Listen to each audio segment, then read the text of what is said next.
Assalamualaikum warahmatullahi wabarakatuh. Kami dari kelompok 6 Fisika Inti yang beranggotakan Ike Yuni Priasti dengan NPM 191109073, kemudian Muhammad Fitr Al-Faqih dengan NPM 191109070, kemudian Nabila Nazla dengan NPM 191109104, kemudian Novita Mala dengan NPM 19110901115. Baiklah, dalam video kali ini kami akan menjelaskan materi tentang radioaktivitas. Untuk subbab yang akan kita bahas, yang pertama ada radioaktivitas, radionuklida, radioaktif, dan peluruhan. Selain itu, siapa saja radioaktivitas itu, perbandingan jumlah proton dengan neutron, unsur-unsur non-radioaktif atau stabil, kemudian jenis-jenis radioaktivitas, manfaat radioaktivitas, dan bahaya dari radioaktivitas.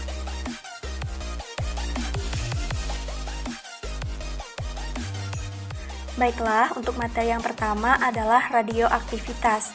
Jadi, radioaktivitas adalah gejala perubahan inti atom secara spontan yang disertai radiasi berupa zarah atau gelombang elektromagnetik. Zat radioaktif akan mengalami peluruhan sehingga terjadi perubahan jumlah inti atom yang menyebabkan perubahan dari unsur satu ke unsur yang lain. Laju peluruhan inti radioaktif ini disebut dengan aktivitas, di mana semakin besar aktivitas, maka akan semakin besar pula inti atom yang meluruh per detiknya. Aktivitas bergantung pada jumlah inti radioaktif N dalam sampel dan juga pada konstanta peluruhan. Sehingga aktivitas dapat dirumuskan A sama dengan lambda dikali N, atau panjang gelombang dikali jumlah inti radioaktif N dalam sampel. Nah, karena aktivitas merupakan perubahan jumlah inti radioaktif tiap satuan waktu, maka A sama dengan dN minus dN per dt. Kemudian kita substitusikan nilai A, di mana A sama dengan lambda N, sehingga dN per dt sama dengan minus lambda N, atau dapat juga ditulis dN per N sama dengan minus lambda dt. Sehingga nilai N sama dengan N0 dikali eksponen pangkat minus lambda T. Nah, dengan mengalihkan kedua belah ruas dengan lambda, maka didapatkan AT sama dengan A0 dikali eksponen pangkat minus lambda T.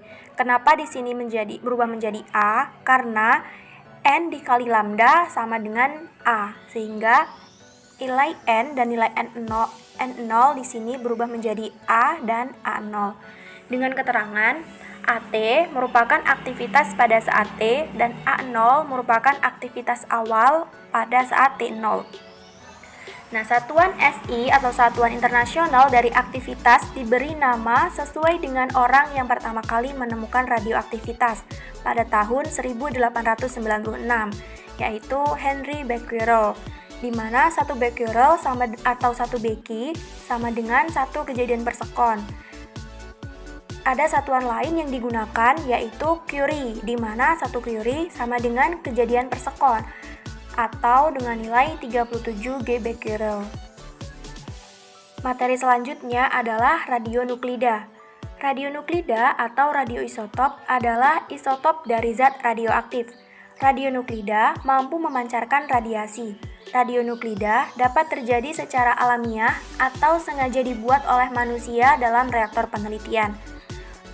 Produksi radionuklida dengan proses aktivasi ini dilakukan dengan cara menembaki isotop stabil dengan neutron di dalam teras reaktor. Proses ini lazim disebut dengan irradiasi neutron, sedangkan bahan yang disinari disebut dengan target atau sasaran.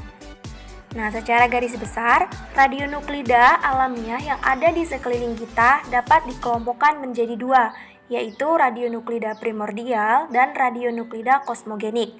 di mana radionuklida primordial adalah radionuklida yang terbentuk di permukaan bumi, sedangkan radionuklida kosmogenik terbentuk karena adanya interaksi nuklir antara radiasi kosmis dari angkasa luar dengan atom-atom yang ada di atmosfer bumi. Nah, untuk radionuklida kosmogenik tadi kan merupakan radionuklida yang terbentuk akibat interaksi antara sinar kosmik dengan atom target yang terdapat dalam atmosfer. Radionuklida kosmogenik atau radionuklida 14C dapat jatuh ke bumi bersama-sama dengan angin, hujan, maupun salju. Apabila masuk ke atmosfer bumi, radionuklida ini akan bereaksi dengan oksigen membentuk karbon dioksida atau 14CO2. Nah, selanjutnya melalui proses fotosintesa dan bantuan klorofil daun pada tanaman akan dihasilkan karbohidrat atau glukosa atau dengan nama kimianya C6H12O6 melalui persamaan reaksi berikut. 6 pangkat 14CO2 plus 6H2O plus energi matahari menjadi pangkat 14C6H12O6 plus 6O2. Radionuklida kosmogenik ini dapat masuk ke dalam tubuh makhluk hidup melalui rantai makanan baik langsung seperti manusia yang mengkonsumsi karbohidrat maupun dengan cara tidak langsung seperti melalui konsumsi ternak maupun produk-produk turunannya. Nah, radionuklida ini pada umumnya terikat pada jaringan lunak makhluk hidup.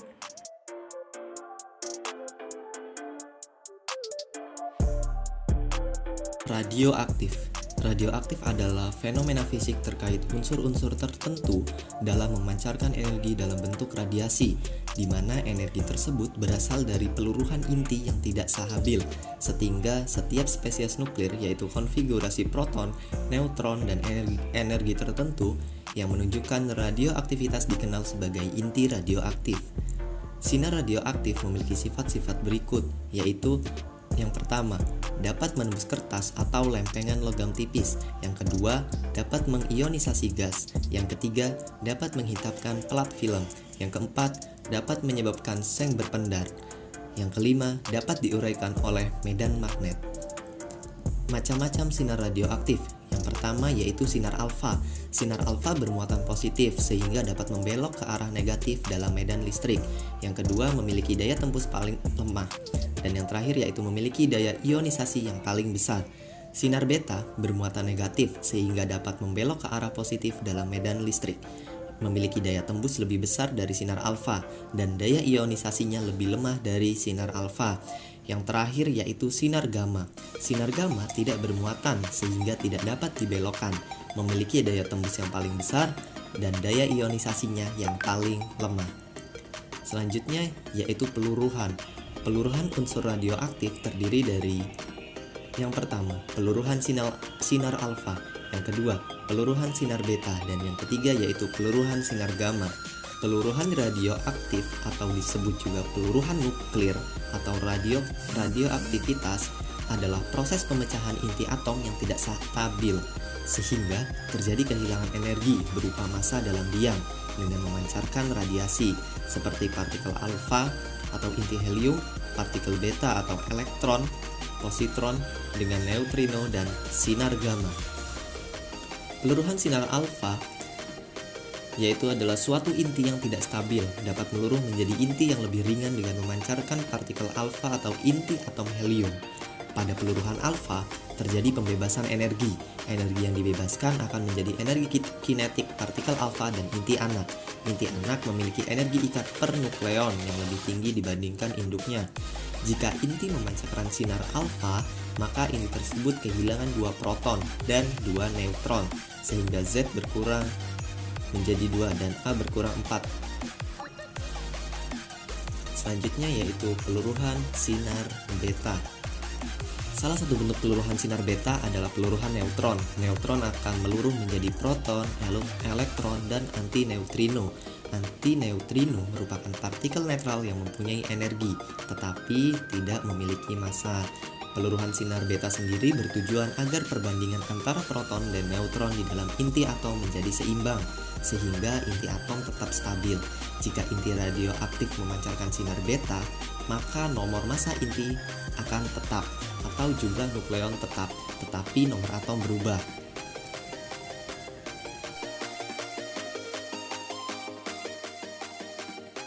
Peluruhan sinar gamma. Suatu inti atom yang berada dalam keadaan tereksitasi dapat kembali ke keadaan dasar atau ground state yang lebih stabil dengan memancarkan sinar gamma. Peristiwa ini dinamakan peluruhan sinar gamma. Atom yang tereksitasi biasanya terjadi pada atom yang memancarkan sinar alfa maupun sinar beta. Karena pemancaran sinar gamma ini biasanya menyertai pemancaran sinar alfa dan sinar beta. Peluruhan gamma hanya mengurangi energi saja tetapi tidak mengubah susunan inti. Nah, seperti dalam atom, inti atom dapat berada pada keadaan eksitasi. Inti yang berada pada keadaan eksitasi diberi tanda star. Seperti ini bentuknya. Kemudian keadaan eksitasi inti ini dihasilkan dari tumbukan dengan partikel lain. Ini adalah contohnya. Kemudian perbandingan jumlah neutron dengan proton. Nah, jika suatu inti terdiri atas sejumlah neutron yang tidak seimbang, inti tersebut menjadi tegang dan mempunyai kelebihan energi. Nah, beginilah keadaan inti dari suatu atom atau karbon. Suatu atom karbon jika di dalamnya terdapat kurang dari 6 atau lebih dari 7 neutron. Nah, inti ini tidak dapat bertahan. Nah, suatu saat inti akan melepaskan kelebihan energi dan mungkin melepaskan satu atau dua partikel radiasi sekaligus. Nah, suatu inti karbon dengan 6 proton dan 6 neutron disebut sebagai karbon 12 atau ditulis dengan simbol C12. Angka 12 ini menunjukkan jumlah dari nukleon. Satu inti karbon dengan 7 neutron dapat diidentifikasi sebagai C13. Nah, inti karbon C12 dan C13 ini mempunyai sifat stabil. Selain bentuk ini, bentuk yang lain tidak akan stabil, misalkan C14.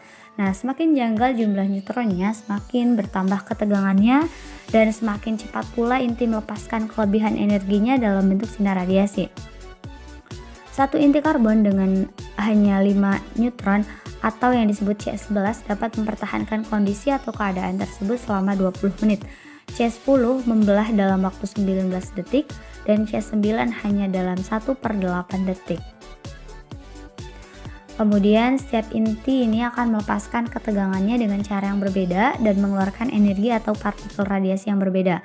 Nah, pada sebagian besar kasus, inti melepaskan energi elektromagnetik yang disebut radiasi gamma, yang dalam banyak hal ini mirip dengan sinar X. Nah, ia bergerak secara lurus, melemah bila membentur suatu benda, tetapi sering sebagian dari radiasi gamma menembus benda tersebut. Nah, dalam banyak hal, inti juga melepaskan radiasi beta. Radiasi beta ini lebih mudah untuk dihentikan, seperti plat seng biasa atau kaca dapat menghentikan semua radiasi beta.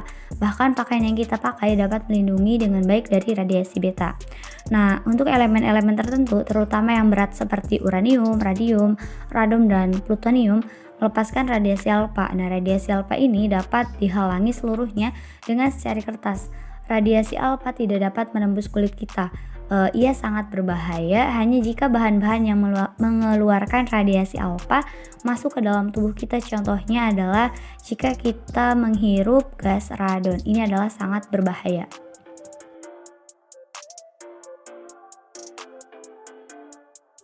Baiklah, materi yang selanjutnya yaitu tentang jenis-jenis radioaktivitas. Radioaktivitas dibagi menjadi dua, yaitu ada radioaktivitas alam dan ada radioaktivitas buatan. Kemudian radioaktivitas alam terdiri dari radioaktivitas primordial dan radioaktivitas yang berasal dari radio kosmik. Untuk radioaktivitas buatan yaitu terdiri dari radioaktivitas yang berhubungan dengan VLTN, radioaktivitas akibat percobaan senjata nuklir, dan radioaktivitas yang diadakan pada bidang kedokteran. Kemudian ada juga radioaktivitas dalam rekayasa teknologi. Selanjutnya, selain terdapat jenis-jenis dari radioaktivitas, ada juga manfaat pada radioaktivitas, yaitu di antaranya pada bidang kedokteran, bidang pertanian, bidang biologi, bidang arkeolog, bidang kimia, dan bidang industri. Adapun pada bidang kedokteran, isotop natrium 24 di dalam natrium klorida atau biasa disebut dengan NaCl, yaitu digunakan untuk meneliti peredaran darah di dalam tubuh manusia. Selain itu juga ada isotop L131 yang mana digunakan untuk melihat cara kerja getah tiroid yang ada di dalam kelenjar gondok. Tidak hanya itu, ada juga isotop dari Fe59 yang digunakan untuk melihat kecepatan produksi sel darah merah di dalam tubuh seseorang. Radioisotop juga bisa berfungsi sebagai sumber radiasi yang bisa digunakan untuk terapi penyakit kanker. Terapi kanker tersebut dilakukan dengan menggunakan radioisotop Co60. Kemudian pada bidang pertanian, radioisotop C14 dan juga radioisotop O17 saat ini digunakan untuk mengamati proses fotosintesis pada tanaman. Selain itu, radioisotop dari natrium dan juga kalium digunakan dalam penelitian permeabilitas lapis sel. Radioisotop juga berperan penting di dalam bidang pertanian. Isotop V32 digunakan untuk mengetahui cara pemupukan yang sesuai pada tanaman tertentu. Selain itu, isotop tersebut juga digunakan untuk mengetahui kapan umur tanaman yang baik dan siap diberikan pupuk. Pada bidang biologi, isotop C14 dan juga isotop O17 saat ini digunakan untuk mengamati proses fotosintesis pada tanaman. Selain itu, radioisotop dari natrium dan juga kalium digunakan dalam penelitian permeabilitas lapis sel. Pada bidang arkeolog, bagi para peneliti arkeologi, radioisotop dari C14 digunakan sebagai peruntut untuk mengetahui berapa usia dari fosil yang ditemukan. Umur tanah dan batuan juga bisa diketahui dengan bantuan unsur radioaktif. Kemudian pada bidang kimia, di dalam laboratorium, radioisotop digunakan dalam beberapa reaksi kimia. Dalam reaksi esterifikasi yang membentuk ester dari asam karboksilat dan alkohol. Selain itu, digunakan pada reaksi fotosintesis di dalam laboratorium menggunakan radioisotop O18. Yang terakhir yaitu pada bidang industri. Sinar radiasi juga sangat penting dalam dunia produksi industri. Sinar radioisotop yang mampu menembus logam, padat dan membuat flat film jadi hitam, ini digunakan untuk mendeteksi apakah ada keretakan dan juga mengukur ketebalan pada benda-benda padat. Selanjutnya, selain terdapat manfaat, tentunya terdapat juga bahaya dari radioaktivitasnya tadi. Di antaranya yaitu ketika tubuh manusia yang terpapar radiasi nuklir dosis besar akan mengalami sindrom radiasi akut atau ARS atau keracunan yang bisa berujung pada kematian dan juga bisa menyebabkan kerusakan jaringan kulit.